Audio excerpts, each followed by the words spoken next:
Hey guys, welcome back to Medical Coding with Blue. Today we are talking about learning either online or in person for medical coding. If you are brand new to my channel, welcome. I am Blue. I'm a medical coder. I have been a medical coder for over 10 years. I really love to share the things that I know with all of you. So I hope you'll take a second, hit that subscribe button, smash that like button, and at the end of this video helps you, I hope that you will share it. So let's get started. All right, before I begin anything else, if you hear anything I say in this video, please hear me when I say this. Whatever school that you pick, please make sure that you are making sure that they are training you for either the American Health Information Management Association or the American Academy of Professional Coder credentials. These are the two major medical coding association powerhouses. If you want to be a medical coder or a medical biller, you do not have to be certified. However, they do have credentials for it with AAPC. They do have the CPB or the Certified Professional Biller. That is a credential that I recommend for people who own their own business and who maybe want to kind of put some letters on their name so that way they can have something to show future contract people that they have been formally trained in addition to having experience. But that is just my opinion on that one. That is just what I say. Now, people have different opinions on it, and that's totally fine. But if you are trying to be a medical coder, you have to be certified through AHIMA or AAPC. There is no getting around it. There is no, well, this other place says it's a medical billing and coding certificate. Doesn't matter. It has to be through AHIMA or AAPC. If you look on the job listings, it'll tell you that they are looking for AHIMA or AAPC credentials, okay? So I will leave the direct link for the AHIMA course, the AHIMA medical coding course, in the description box below because it's a little difficult to get to, but it's okay. And AAPC has a wonderful, they have a wonderful system on their website. They are very excited every time you visit. Trust me, whenever I've had to do some research for my show, I will go and try to get all the information that I can, and they're just popping up. How can we help you? How can we help you? You want to talk about your future today? So theirs is very like in your face. So like I said, AHIMA, you have to kind of look for it. So I'll just make it easy for you guys, and you can go directly to the website themselves. As far as which one is better, guys, I am not a credential snob, okay? I will say that first and foremost, because it's going to depend on the caliber of the coder.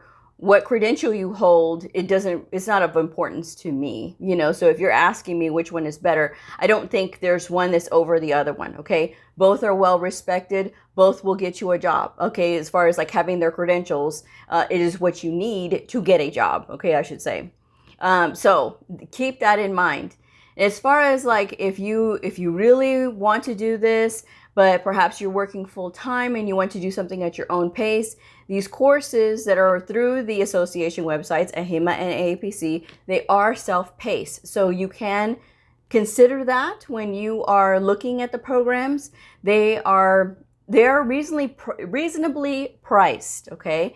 And there are payment options, I think, with AAPC. I think they do have that. But be sure to check the websites themselves, okay? I haven't been on the websites in a little bit, so be sure to check that out. Now, that out of the way, I did get the question today of, is it necessary to have medical terminology and anatomy and physiology? Is it necessary to have those? Because I believe AAPC has that as a separate course away from their coding course, and they recommend that you take that first. Guys, this is not a step that can be skipped. You have to have anatomy, physiology, and medical terminology. You have to take that. There is no getting around it because the book is never going to make sense to you if you don't understand those critical first building blocks. Learning medical coding, medical billing and coding is like learning a brand new language.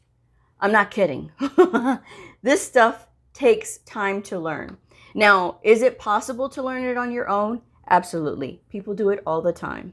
If you feel like you don't have enough discipline to study on your own, that is something that you do have to work on because medical coders are intended to be self-starters, okay? We have to have our own independent motivation. So if you want to do medical coding, then it should start now. You should start getting into that mode of, well, I'm going to study for 2 hours today, and then I'm going to take tomorrow off, and then I'm going to do another 2 hours the next day, or whatever the case may be. If you can do more, you can get through the program faster.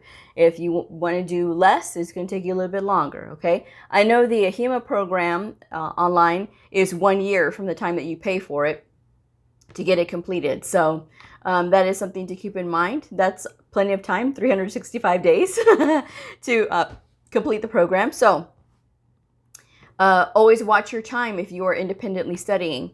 If you go to a trade school, there is no guarantee that you're going to be taught and taught well.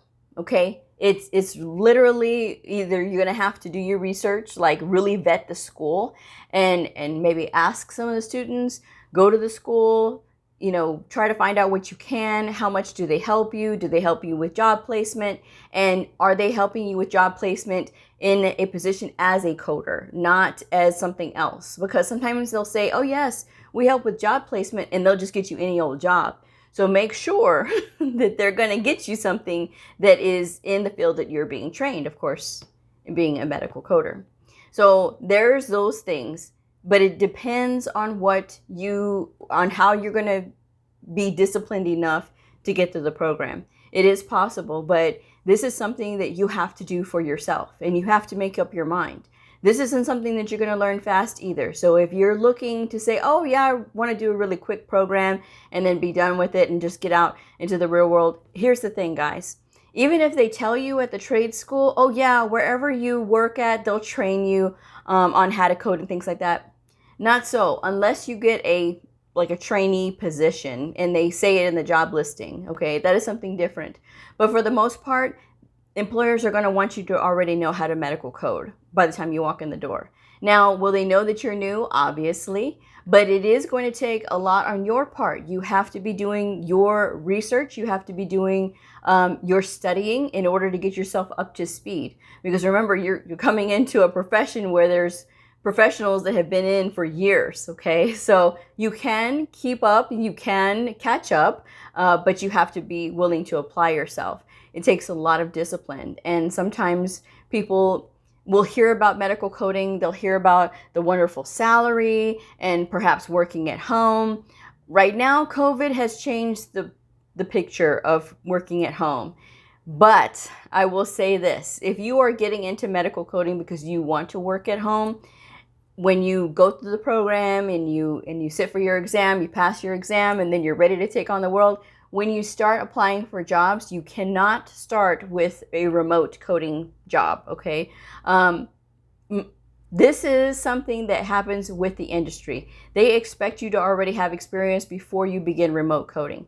Now, before you say, well, wait a second, are they still hiring because everybody's working at home right now? Yes. If you apply at a place that you actually have to physically go, you have a chance of getting hired and then being immediately sent home. 9 times out of 10, they are going to send you home right now because we are in the middle of a pandemic. This has changed the game a little bit.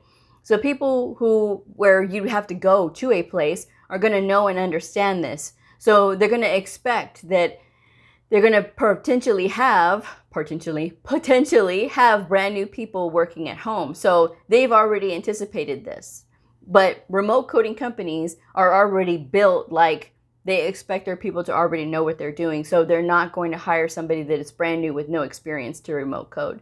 You have to have experience before you can remote code for a remote coding company. But like I said, if you are working at a place where you have to physically go, 9 times out of 10 right now, they will send you home.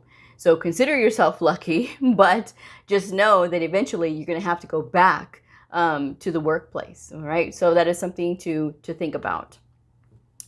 All of the elements of learning medical coding is really important and cannot be skipped, like the anatomy, physiology, medical terminology, and everything else that you're studying. These are parts of it. Okay. And then when you get into the coding part, even if you go to a trade school, there's no guarantee that you're going to have a teacher that is going to teach you. So you really do need to ask your questions when you're interviewing the schools. Besides, your name is on the dotted line, okay? you have to be responsible for all of that money that you're spending on the school. So invest your money wisely, all right? And if you're really not sure, but you think you can do it on your own, go ahead and go to the association websites, because there is no middleman there. It is literally that you're learning from the associations themselves. They put the whole program together, and all you have to do is just follow the steps. Follow the steps and get through the program, sit for your certification, and then start applying. When I went to a trade school, I went through, at the time, it was called WIA, which was Workforce Innovation Act. They changed the name to Workforce Innovation and Opportunity Act, okay? So that was how I got my school paid for. They work with displaced workers or workers that are in jobs that are low paying to get into more technical fields that are better paying jobs, and it's supposed to help the economy with more skilled and trained workers. So there is money out there for these things. So if you're working like in a low paying job, or you're unemployed, or maybe because of COVID, something or whatever, go and check out your workforce office and see what they have to offer. Because I was able to get into the program this way. But when I went to the trade school, they literally sat me in front of a computer and said, here, learn. The whole program was online. So I may as well have been online. But guess what? That trade school got money. And so considering that they got all the lion's share of these funds, because I was just basically learning from a online program. And so that is something to think about. Some trade schools are made that way, okay? And then some trade schools say, oh yeah, we teach medical billing and coding, but then the instructor is not even certified, or the instructor has not been a medical coder in the real world for years. And that is going to affect how this person is teaching, because book coding and real world coding are two different things. And you really do have to have somebody who's had experience and time out in the real world to be able to teach you so that you can learn. Because the book is very straightforward. The book is very easy, okay? When I look back at the exercises that I used to do, they were so easy because everything is literally textbook. But when you get into the real world, it changes, because these doctors use colloquialisms, and they use their own slang, and they use their own wording and things like that. Everything that they've learned is going to change how they write, okay, and how they document. So we as medical coders, it is our responsibility to be able to understand and comprehend this documentation. This is why I say if perhaps English is not your first language, you're going to struggle, because people who speak English already have a hard enough time understanding some of this stuff as well. Because these really big words, these medical terms, they're no joke, okay? And when you think about it, we have to know what doctors know while never having gone to medical school, okay? And even if you're a nurse and you say, oh yeah, coding should be easy. Well, I've heard nurses say that, and then they were singing a different tune when they were going through the program. I've had quite a few nurses tell me, why didn't you tell me it was this difficult? It's going to depend on how you look at it. Immediately, they saw it as difficult because they had thought that it was really super easy.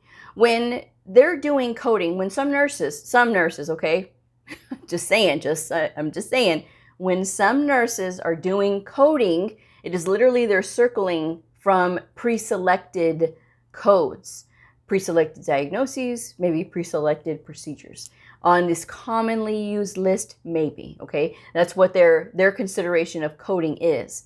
But coding is so much more than that. It is following the rules. It is comprehending what you're reading. It is looking at the fact that you sometimes have combination codes, or you have procedures that have all of these other procedures included in that procedure, or maybe not included in that procedure. So it's about knowing the rules. So this is not something that to be discounted, okay? Medical coding is not a joke. It is not a game. This is really serious. And the fact that we are responsible for revenue that comes in, because we are chiefly responsible for deciphering this documentation to make sure that all the diagnoses are picked up correctly, that the procedures are picked up correctly. Because at the end of the day, if we're not, the patient's being affected, the provider's being affected, the facility's being affected, And you as a medical coder are being affected because you're not growing, okay? So how you learn your building blocks, right, in school is really going to impact your ability to be able to do this in the real world. So getting that discipline now while you're trying to think about going to school and just picking a program and moving forward, as long as it is AHIMA or AAPC training you, okay? As long as you're doing that, then you can progress forward. It is possible, like I said, to learn this on your own. It is possible to get yourself through all of this, but you have to be willing to take the first step, okay? So that's pretty much what I can say about it. It really does depend. Some people choose to go to college. College is great. It's expensive. And again, if you can learn it online for a fraction of the cost, that would be what I would recommend. If you are a parent and you have a house full of children and you work a full-time job, but you want to do something for yourself, you can do anything you want to. I think parents are superheroes, okay? I am not a parent, but I do have my work children, okay? I'm at that age now where I can have work children, which really throws me sometimes when I see them and their little baby faces, but whatever, what are you gonna do? Anyway, how you choose to study, your children will see you. Your children, or maybe a sibling, will see you. Somebody, a family member, they're going to see how disciplined you are. And you have the potential to be a role model and to be an inspiration for those around you. And it doesn't matter the children's age either, because believe it or not, these kids are going to remember everything, okay? If you decide to do something and you say, well, I want to do medical coding, I want to study this. And if your kids won't leave you alone when you're trying to study, fine, recruit them. Recruit them to come study with you. And then you hold up flashcards. Flashcards. I always say this, guys. Do flashcards. Doesn't matter if you're going to online or to a in-person, as much as you can right now, right? School. Flashcards are your friend, okay? Truly, they are your friend. And especially when you're writing them out yourself, because it is engaging your brain, your handwriting, and it is helping you to remember. Even if you don't think it's helping you to remember, it is. But, you know, if the kids won't leave you alone, fine, recruit them. Tell them, okay, then you hold the flashcards for me, and let's do these drills together. And then maybe make it a game, you know, race your other kids, you know, to see which one can answer the correctly, you know, that kind of thing. Make it a game, okay? Kids want to help you. They'll be happy to be a part of your success as well. Let them have that if that is the case. But, you know, if you need to do this on your own, you can do it on your own, okay? If you want to get study partners, if you want to get a friend, and if you both want to go through the program and be each other's cheerleader to get to the program, I know quite a few people, quite a few viewers of mine that have said that they want to do it, and so they start telling their friend, and their friend was like, well, you know what, I want to do that too. And maybe they were both working like as CNAs, or sometimes they were both working at fast food restaurants, and they're like, yeah, let's go ahead and do this together. And they did it together. They got through the program together, which I think is really awesome. So, you know, if that's what it takes for you to get through, and if that's what it takes for you to get that motivation, or perhaps you don't have anybody around and you just need motivation from somebody, trust me, I can motivate people. That is one thing that I enjoy doing, because I love what I do. I love doing medical coding. I enjoy my work every day. Now, there are some days that it's hard, yes. When you get out in the real world, trust me, you will find this out. But when you are in a such an intellectually stimulating job like this, it's a career. It's not a job anymore. It is a career. And it is so fulfilling, because it's not just this mind-numbing same thing all the time. Everything, it can be new. You learn things all the time. I'm 10 plus years in and I'm still learning. Okay, so, and as far as like ever retiring, I don't think I'll ever retire, honestly. I may slow down when I get older, but maybe work a few less hours, but I don't think I'll ever retire, because I enjoy what I do. I can still travel, I can still do all these other things. Hopefully once this pandemic is over. Once this pandemic is over, I am headed to the UP of Michigan because that is my favorite place in the world next to Vegas. Now, I like Vegas, not just for the casinos and the gambling, but I actually like being in Vegas. I love being in Las Vegas. I love being in the state of Nevada. To me, it's very peaceful, but that's just me. Get to the point, Blue. I know. Sometimes I get that comment, get to the point. Well, this is the point, but this is also me sharing a part of myself with you guys, okay? This is what I like to do. This profession has provided very well for me, and I love it. So I always, when I share, answering this question of whether people should go online or in person, I look at like the other things, like the studying and the books and the highlighters and the pens and the notepads and seeing all these notes stacked up everywhere, the flashcards that I do. That's what I look at. And that's what I just get so happy when I see those things because I'm a nerd. If you hadn't guessed by now, right? I love books. I'm a nerd. And so even when I was in school, I was in the trade school, when I was going through these online modules, right? Whenever I would finish one module, they give me the books for the next module. So that was my incentive to get to the next module was I got a new set of books. So they gave me the books a little bit at a time because so many people don't stick with it. They find out that it's all this reading, and rather than waste the books, they just give it to you a little bit at a time. Well, little did they know, they were motivating me as well, Will work for books, okay? Which is why I could never get a book, like a job at a bookstore. I'm just saying, too many books. I would be too happy there. But anyway, that's my advice, guys. Do your research, please. Make sure that it's with the American Health Information Management Association or the American Academy of Professional Coders, please. Those are the ones that you need to be certified through. Now with AHIMA, it is the CCA or the Certified Coding Associate, or the Certified Coding Specialist, the CCS. CCS is the gold standard of medical coding credentials because this one credential says that you can code both inpatient and outpatient. There is an educational requirement for it, which is why you have to go through an AHIMA-approved program if you're not going directly to the website themselves. And then you'll be able to know this when you are signing up for the program. With AAPC, it is the CPC, the Certified Professional Coder, and it'll have a -A at the end, which is for apprentice, okay? That is what you're looking to take if you're going through AAPC. Now, the apprentice is just a temporary. There is a 2-year commitment in like work or hours or something else. But you have to meet a certain, you have to meet the criteria in order to have that A removed. They have different ways. It is either time in or going through Practicode. Practicode is a AAPC product, and it is basically coding. And the sooner that you get through that, it'll save you some time for having that A on your CPC A. Okay, so I'm gonna go ahead and wrap this one up. I hope this was helpful. But yes, make sure that you're choosing AHIMA or AAPC. So AHIMA or AAPC. All right, I'm going to wrap this one up. I hope you guys have a great weekend. I will see y'all again on Monday. If you are a medical coder, a medical coding student, somebody curious about the fascinating world of medical coding, a provider, or a nurse, I invite you to like and subscribe and follow me on my journey in medical coding. I will see y'all next time. Bye.